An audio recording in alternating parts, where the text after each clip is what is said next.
மாவுத்து வேலப்பர் கோயில்ல முழுவதும் நிறைஞ்சிருக்கிறது நாராயண சங்கீதம்.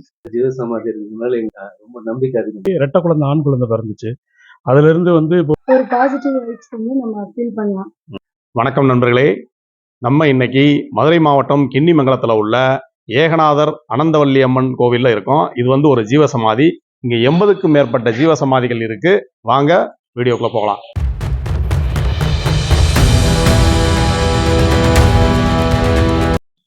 நண்பர்களே, 81 ஜீவசமாதிகள் ஒரே இடத்துல இருக்கக்கூடிய கிண்ணிமங்கலம் ஏகநாத சுவாமி ஆனந்தவல்லி அம்மன் கோவில் இதுதான். 2400 ஆண்டுகள் பழமையான இந்த இடத்துல மகாசமாதி, ஜீவசமாதி, பள்ளிப்படை அப்படின்னு 3 விதமான சமாதிகள் இருக்கு. நம்ம இன்னைக்கு இந்த வீடியோல பள்ளிப்படை சமாதி எப்படி அமைக்கிறாங்க அப்படிங்கிறத பத்தி தெரிஞ்சுக்கிடுவோம். இந்த கோவிலை சேர்ந்த அருளானந்தம் அடிகளார் நம்மளுக்கு விளக்கி கூறுவாங்க. குழந்தை இல்லாத 650க்கு மேற்பட்ட தம்பதிகளுக்கு இந்த ஜீவசமாதி திருக்கோயிலுக்கு வந்து வழிபட்டதுனால குழந்தை வரம் கிடைச்சிருக்கு. கடுமையான நாகதோஷம், ராகு கேது தோஷம் உள்ளவங்க இந்த கோயில்ல உள்ள 8 பாம்புகள் பின்னி பிணைஞ்ச மாதிரி இருக்கக்கூடிய கருவறையை வழிபட்டா அந்த தோஷத்துல இருந்து முழுமையா விடுதலை பெறுவாங்க. இந்த கோவில் மதுரையில இருந்து தேனி போற ரோட்ல செக்கானூரணிக்கு பக்கத்துல கிண்ணிமங்கலம் அப்படிங்கிற ஊர்ல இருக்கு. மதுரையில இருந்து 20 கிலோமீட்டர் கரெக்டா. நேர்மறை சக்திகள் அதிகமா வெளிப்படக்கூடிய இந்த கோவில்ல நம்ம ஒவ்வொரு இடமா தரிசனம் பண்ணுவோம்.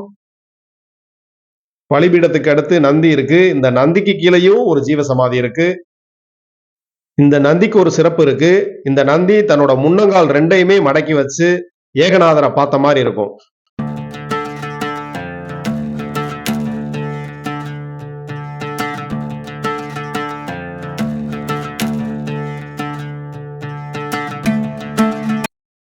இந்த இடம் ஒரு காலத்துல ஏகநாதர் குருமடம் அப்படின்னு குருகுலமா இருந்திருக்கு.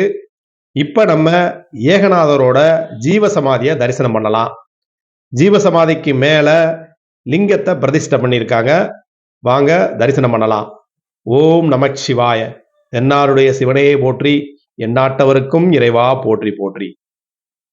ஓம் நமச்சிவாய.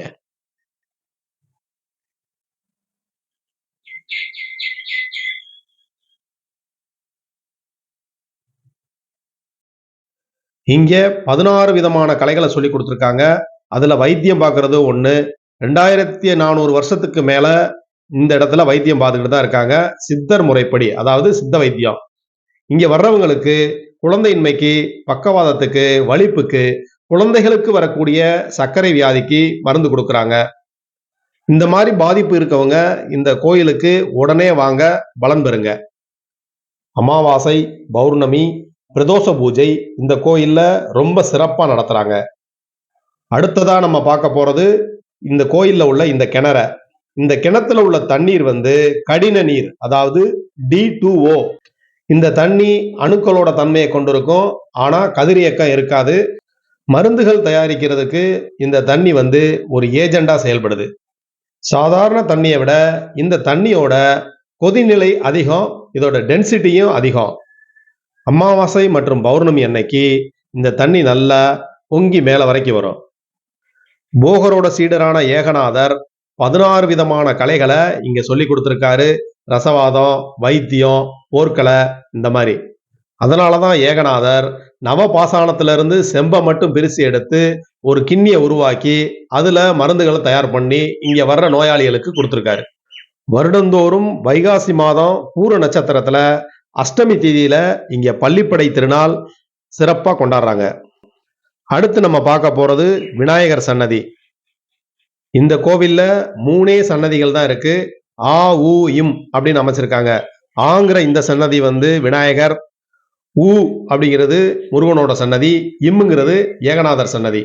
கரெக்டா ஓம் அப்படின்னு வரும். விநாயகரை நம்ம தரிசனம் பண்ணிக்கிறோம். விநாயகர் சன்னதிக்கு கீழேயும் ஜீவசமாதி இருக்கு.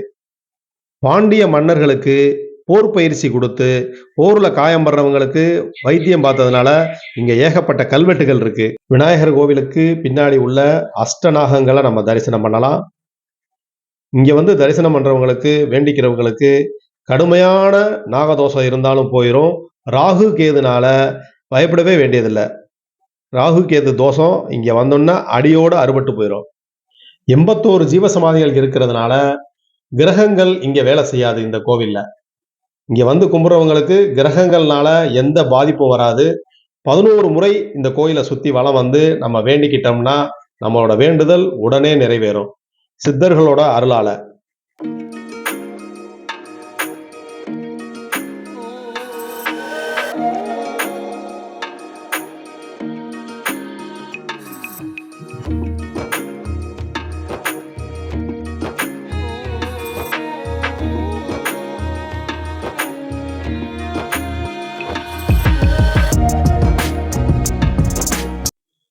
இந்த அஷ்டநாகங்கள் சன்னதியில 8 நாகங்கள் 54 இடத்துல பின்னி பிணைஞ்ச மாதிரி சிற்பம் இருக்கு.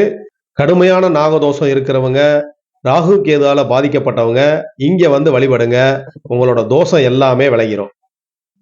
இந்த கோவிலுக்கு வர முடியாதவங்க இந்த வீடியோவை பார்த்து மனசால நினைச்சு நீங்களும் சாமியை கும்பிட்டுக்கங்க. நானும் சாமியை கும்பிட்டுக்கிறேன். இங்க ஜீவசமாதியில உள்ள சித்தர்களோட அருள் நம்மளுக்கு என்னைக்கும் கிடைக்கும். அவங்களோட ஆசீர்வாதம் நம்மளுக்கு பரிபூர்ணமா கிடைக்கும். இந்த ஏகநாதர் குருமடத்துக்கு 600 ஏக்கர் சொந்தமா இருந்திருக்கு. இப்ப இந்த கோயிலுக்கு கீழே குடவரைகள்ல அனைத்து ஜீவசமாதிகளும் இருக்கு. இந்த இடமும் இந்த கோயிலும் சாதாரணமான இடம் கிடையாது.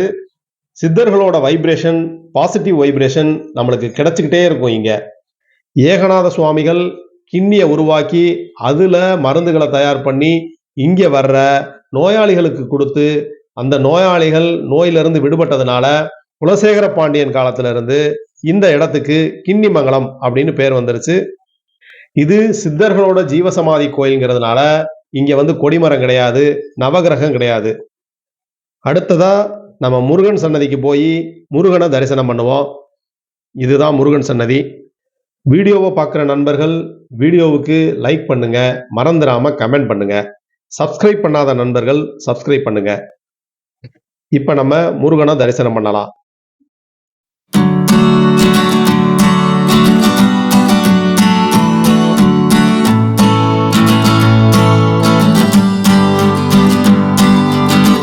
ரெண்டாயிரத்தி 400 வருஷத்துக்கு மேல பழமையான இந்த கோவில்ல 3 விதமான தமிழ் கல்வெட்டுகளும் இருக்கு. பிராமி, வட்டெழுத்து, தமிழின்னு பாறை ஓவியங்களும் இருக்கு. இந்த பாறை ஓவியங்கள்லாம் சங்க காலத்துக்கு முற்பட்டே இருக்கு. அவ்வளவு தூரம் பழமையான இடம் இந்த இடம். மரத்தாலான பெரிய கோட்டை இங்க இருந்திருக்கு. அந்நியர்கள் படையெடுத்து வந்து அந்த கோட்டையை முழுசா அழிச்சிட்டாங்க. பள்ளிப்படை சமாதி எப்படி அமைக்கிறாங்க அப்படிங்கிறத அருளானந்தம் அடிகள் நம்மளுக்கு விளக்குவாரு. மூலிகைகள் என்னென்ன பயன்படுத்துறாங்க அப்படிங்கிறதையும் இந்த வீடியோல சொல்லிடுவாரு. வணக்கம். நம்ம கூட கிண்ணிமங்கலம் ஏகநாதர் அனந்தவல்லியம்மன் கோயிலை சேர்ந்த சுவாமி அருளானந்த அடிகளார் இருக்காரு. பள்ளிப்படை எப்படி அமைக்கிறது அப்படிங்கிறத நம்மளுக்கு சொல்லுவாரு.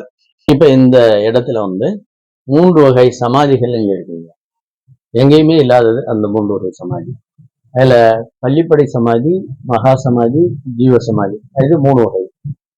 இப்ப நான் நீங்க கேட்டபடி பள்ளிப்படை சமாதியை பத்தி நீங்க சொல்லுவேன். இந்த பள்ளிப்படை சமாதின்றது சங்க காலத்துல இருந்து வந்தது.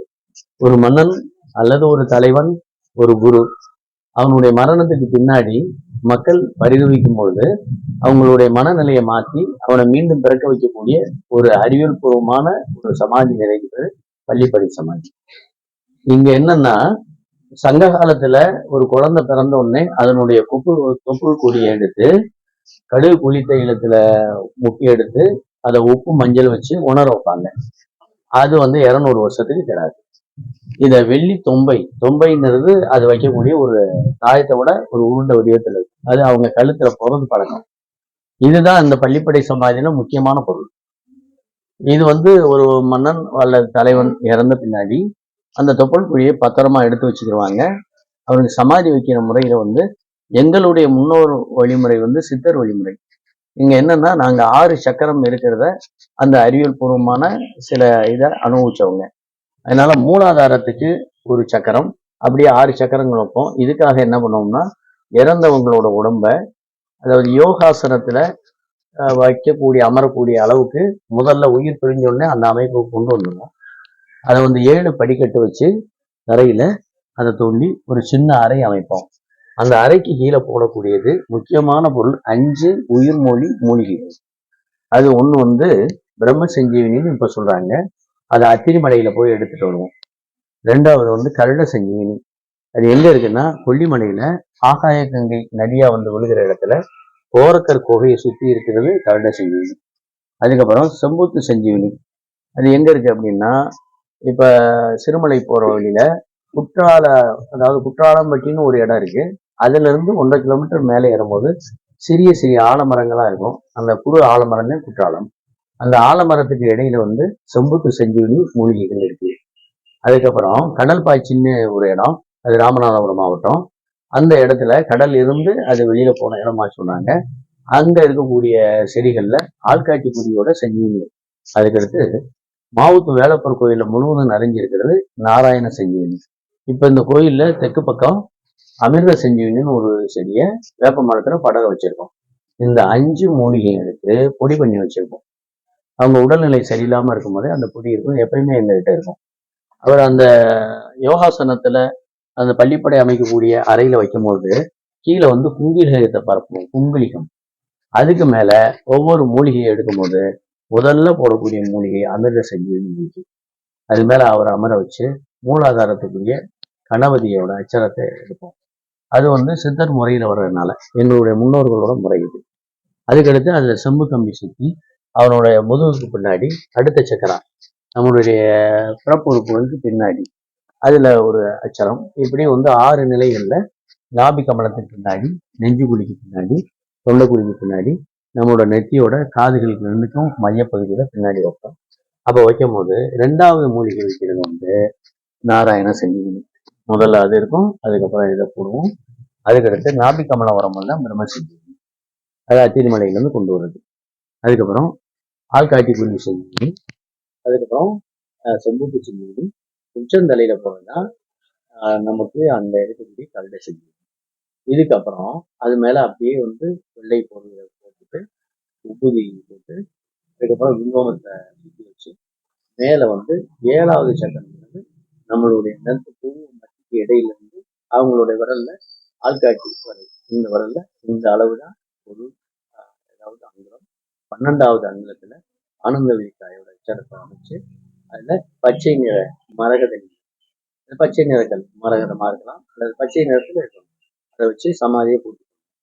இந்த மாதிரி பூர்த்தி பண்ண பின்னாடி அந்த செம்பு கம்பியை மேல கொண்டு வருவோம், தரைக்கு மேல மண்ணுல லிங்கம் அமைச்சு அந்த செம்பு கம்பியை சுற்றி அதுக்கு மேல மண்ணுல லிங்கம் அமைச்சு வழிபாடு பண்ணுவோம். அந்த மண்லிங்கம் கரைய கரைய கரைய கரைய அந்த செம்பு கம்பி தெரியும்.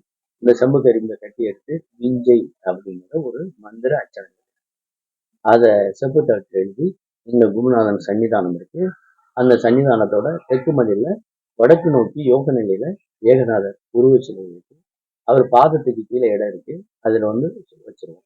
இது என்ன வேலையை செய்யுது அப்படின்னா இந்த ஆன்மா மீண்டும் இங்க வந்து பிறக்குன்ற நம்பிக்கையில அதை வைக்கணும். இப்ப நமக்கு அந்த வைக்கப்பட்ட உடம்பு 250 வருஷத்துக்கு கிடையாது. அந்த ஆன்மா மீண்டும் இங்க பிறக்கும். எப்படி பிறக்கும்? இந்த தொம்பையில வச்சிருக்கக்கூடிய அந்த தொப்புள் கொடி, அதாவது அந்த கொடி எடுத்து இங்க நாங்க குழந்தை பாக்கியத்துக்காக மருந்து அவருடைய பையனுக்கு கொடுப்போம். அது இப்ப இங்க என்ன செய்யுது? விஞ்ஞான பூர்வமாக அதுல ஸ்டெம் செல் இருக்கு. அப்ப அவருடைய ஆற்றல், அவருடைய மூளைத்திறன் எல்லாமே பிறக்கக்கூடிய முதல் அந்த குழந்தைக்கு வந்துடும். அப்ப அந்த குழந்தை வந்து அவர் மாதிரியே இருப்பார். அதனால அவரே மீண்டும் பிறந்துட்டாரு அப்படின்ற வகையில அந்த இடத்த அப்படியே விட்டாலும் சரி, அந்த இடத்துல இருந்த அந்த உருவத்தை எடுத்து ஆற்றுல, அதாவது ஜெயநீர் அப்படின்னு சொல்லக்கூடிய ஒரு அமில உருவாக்கி அவர் உடம்புல அவருடைய அந்த குழந்தையை கையில கொடுத்து மேல ஊட்ட சொல்லுவோம். அந்த திசுக்கள் அது பதப்படுத்தப்பட்ட ஒரு உடம்பா இருக்கும். அதுல எலும்பு கூடுகள், அதுல இருக்கக்கூடிய கல்லீரல், மண்ணீரல், ராஜ உறுப்புகள்லாம் அந்த ஆற்றல் அதோட முடிச்சுட்டு இந்த குழந்தைய நல்லபடியாக வளர்த்துவோம். அவருக்கு கூடிய அத்தனை ஆற்றலும் வரதா நம்பக்கூடிய மீண்டும் பிறக்கக்கூடிய நம்பிக்கையின் பேரில் வைக்கக்கூடியதான் பள்ளிப்படை. பள்ளி கொள்வதுன்னா 2 பிறப்புகளுக்கு இடைப்பட்ட ஓய்வு. அப்போ அவர் மீண்டும் எழுந்து வந்துடுறாரு. இது இங்க மிக உச்சபட்சத்துல நடக்கக்கூடிய ஒரு விஞ்ஞானம். ரொம்ப நன்றி சாமி, அருமையா சொன்னீங்க பள்ளிப்படையை பத்தி. ரொம்ப நன்றி. நண்பரோட பேரு சுப்பிரமணியன், சென்னை ஆவடியிலிருந்து வந்திருக்காரு. இவர் ஜீவசமாதிகள் சித்தர்களை தேடி பயணப்பட்டுக்கிட்டே இருக்கக்கூடியவர். அவருக்கு ஒரு நன்றியை தெரிவிச்சுக்கிடுவோம். வணக்கம், என்னோட பேர் வந்து வசந்த். நான் இங்கே மதுரையில் பக்கத்தில் விளாங்குடியிலேருந்து வர்றேன். நான் சுமார் ஒரு 5 வருஷமாக இங்கே வந்துக்கிட்டு இருக்கேன். என்னோட நண்பர் வந்து இங்கே ஒரு ரொம்ப வருஷமாக வந்துட்டு இருந்தாப்புல. அவருக்கு ஒரு 13 வருஷமாக குழந்தை இல்லாமல் இருந்துச்சு. அதுக்கப்புறம் இங்கே வந்து சாமிகிட்ட வந்து இது பண்ணிட்டு அவங்க கொஞ்சம் மருந்தெல்லாம் இது பண்ணி கொடுத்தாங்க. அதுக்கப்புறம் அவர் க்யூர் ஆகி ரெட்டை குழந்தை, ஆண் குழந்தை பிறந்துச்சு. அதுலேருந்து வந்து இப்போ ஒரு 5 வருஷமாக வந்து நான் வந்துக்கிட்டு இருக்கேன். நல்லா சிறப்பாக இருக்குது. இது வந்து ஆன்மீக தலம். இது வந்து சித்தர்கள் வழிபட்டதுனால இந்த இடம் வந்து நல்ல பாசிட்டிவ் எனர்ஜி இருக்கனால வாரம் நாங்கள் இங்கே வந்துடுவோம். ரொம்ப நன்றி. சரி, தேங்க்ஸ்ண்ணே. இந்த நண்பர் ஆந்திராவில் இருக்க சித்தூர்ல இருந்து இந்த ஜீவசமாதியை தேடி வந்திருக்காரு. எப்படி தெரியும் உங்களுக்கு சித்தூர்ல இருக்க உங்களுக்கு இங்க இந்த கோயில் இருக்கு அப்படின்னு? சித்தூர்ல நெட்ல பார்த்தோம். அப்படிங்களா? ம். அதனால ஜீவசமாதி இருக்கிறதுனால எங்களுக்கு ரொம்ப நம்பிக்கை அதிகம். ஜீவசமாதி. சரி. இந்த சகோதரியோட பேரு மகாலட்சுமி. மதுரையில இருந்து வந்திருக்காங்க. 3 வருஷமா இந்த கோயிலுக்கு தொடர்ந்து வர்றாங்க.